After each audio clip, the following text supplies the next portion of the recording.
Masisisi mo ba ako? Ha, Calvin?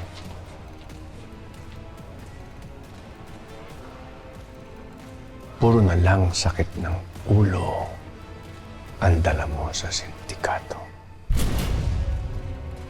Wala ka pang ginagawa ni isang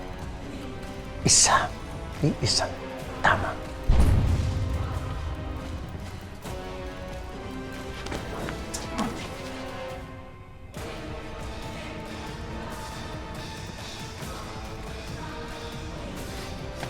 Tahan niyo!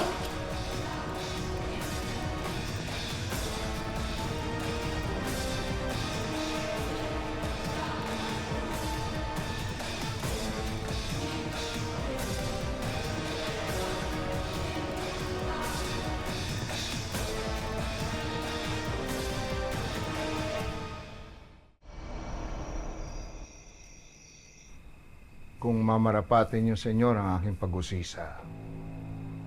Yung bang sinabi mo kanina kay Calvin na pinag-iisipan mong ipamana ang Golden Scorpion kay Elias? Sa tingin niyo ba naman ay tatanggapin ito ni Elias?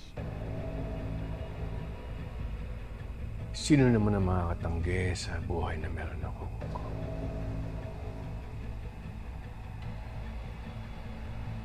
Nakita mo naman kung paano magkandara pa si Calvin para maging leader ng Golden Scorpion. Naroon na ako. Ganun pa man. Makukumbinsin niyo ba talaga si Elias? Gamit ang inyong yaman, lahat ng inyong yaman at kapangyarihan.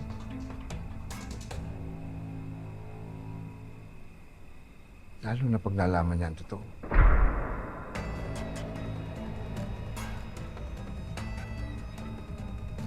Yung katotohanan na tayo at ikaw bilang leader ng Golden Scorpion,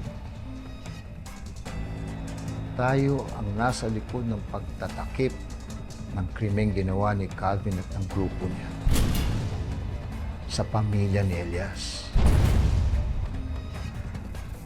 Ang Palanga Massacre ng kanyang asawa at anak.